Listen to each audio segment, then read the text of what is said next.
Hi, I'm the Scrub and you're here for one reason. Excuse me, hello sir, the Scrub, Simplified Series. I just want to ask what your potential re-election bid for Garlemald will be. That's a great question. I just got off the phone with my good friend Gaius van Baelsar, and he said we're going to build a wall, a beautiful wall. We're going to keep all of the A or Z-Ans out and keep all the Garleans in.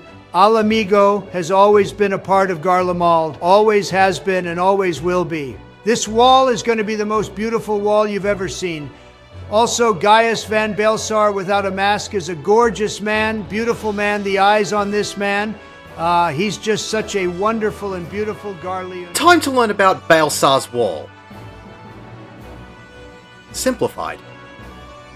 If you're with a fully competent party, you can pull absolutely everything to the first wall and kill everything. Tanks might need to use their invulnerability on this first pull though. However, if you're with a duty support system, I'd recommend single pulling most pulls. However, you can double pull and you should still be okay. The Magitech Sky Armor will chain itself to a party member, preferably either the healer or the tank, and give them periodic single target damage. It doesn't hurt a whole lot, but it is a bit of a pain. There's some patrolling mobs that will need to be picked up, normally at the first and last group of enemies. There are also archers that will give normal or soonerable barred dot ticks of Windbite and Venomous Bite. Avoid the AoEs as best you can and kill everything. The final card defeated will drop an Imperial Identification Key. Interact with this to pick it up, then interact with the security terminal to open the door. When you pull the next 3 enemies, 2 more Sky Armors will come down and tether to 2 random players, normally the healer and a DPS. Kill everything and pick up the next identification key. Interact with the security terminal and it's first boss time. Magitech Claw is a tank buster. 2 Sky Armor reinforcements will spawn in the arena and tether to random players. These ones do not have a lot of health and can be burned down easily. Magitech Ray is a straight line AoE directed towards a party member. Just move to the side to avoid it. At times, random players can be targeted with prey and get this red orb with a circle around it above their head. This is Magitech Missile. It will hit players for approximately 50% of their maximum HP. After this, Sky Armors and Prey Markers will go out at the same time. It shouldn't be too much of a problem, but healers just need to make sure that these players are topped up or have a sufficient amount of health before they take this. All mechanics will repeat until the Magitech Predator has been defeated. Exit the arena to the east and walk into the next area. You'll be on a moving platform. Interact with the control panel to begin. The platform will move to the left. It will link up with a conveyor belt to the outside. Several Magitech Slashes will move onto the platform. The platform will then move to a second conveyor belt where an adamantite claw will move onto the platform. The claw can cast Shred, which is a straight line AoE that will stun anyone caught in the AoE, and a 120-degree conal AoE called the Hand, which will give you a knockback if you get hit by it. After everything has been defeated, the platform will move back to the center of the room and 3 Magitech Colossus will spawn in. They can perform Exhaust, which is a medium-sized straight line AoE, which will give you a hard knockback if you get hit by it, and Grand Sword, which is a medium conal AoE. After these 3 have been defeated, the platform will move to the right side of the area and spawn in more slashes and more claws for you to take care of. After these have been defeated, the platform will move again and 3 Magitech Vanguard D1s will land on the platform. They will all cast Needle Burst, which is a rune-wide AoE. They can also cast Overcharge, which is a conal AoE. After everything has been defeated, conveyor belts will rise up that lead away from the platform. Step onto this belt and you'll arrive at the second boss. Magitech Cannon is an instant tank buster. Launcher targets all players in the party with a single target attack. Just think of this as a room-wide AoE. Dynamic Sensory Jammer will target all players with a debuff of Extreme Caution. This is a 5-second debuff. If you are moving, doing an action, or even auto-attacking when the debuff expires, you'll be damaged severely, stunned for a few seconds, and thrown into the air. I'd recommend to just not attack at all until the debuff expires, but you can tempt fate and your ping if you want to. Diffractive Laser is a point-blank AoE below a random party member. Just move out of this first one to avoid it. The Armored Weapon will cast Magitech Bits. This will create 2 walls of bits that will perform narrow straight line AoEs in a grid pattern. You will have plenty of time to navigate between the AoEs. The boss will move into the middle of the arena and cast Dynamic Sensory Jammer again, but this time towards the end of the cast, it will also target 1 random party member with Diffractive Laser. Don't worry about the AoE for now. It's best to wait until the Jammer debuff has cleansed itself before moving. If you move while having the debuff while trying to avoid the AoE, you might potentially die from both subsequent hits if you don't have decent gear. The boss will cast Distress Beacon. This will spawn a lot of Magitech Slashes. Tanks will probably need to pop an extra cooldown or invul on this, as the extra damage can be a little overwhelming at first, but they don't have a lot of health and can be defeated in no time at all. You can also kill the boss when the bits are still alive and all of the bits will disappear. Mechanics will repeat until the armored weapon has been defeated. Exit out of the arena and head through to the next area. Defeat the 4 enemies in the next section. Watch out for all of the AoEs that will spawn under random players. The last mob defeated will drop an identification key. Interact with it to pick it up, then interact with the security terminal. Head up the ramp and around the corner. If you're with a full party, you can pull everything all the way to the next wall, but it is okay if you're with a duty support system to just pull 1 group at a time. Avoid the AoEs as best you can. After everything has been defeated, the rubble will be blown away, allowing you to travel up the ramp to the final boss.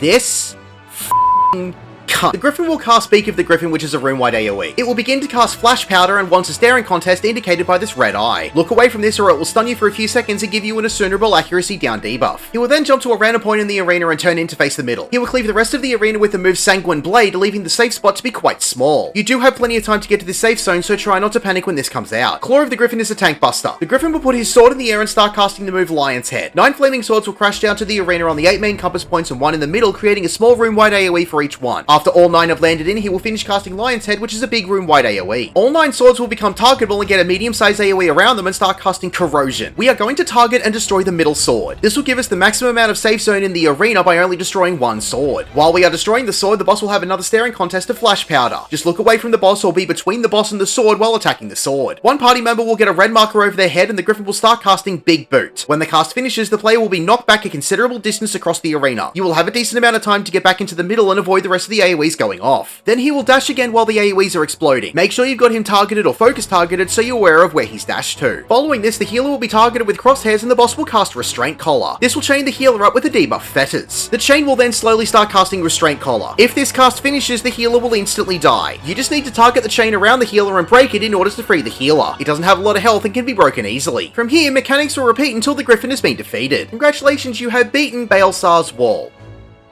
My name is The Scrub. Thank you for watching.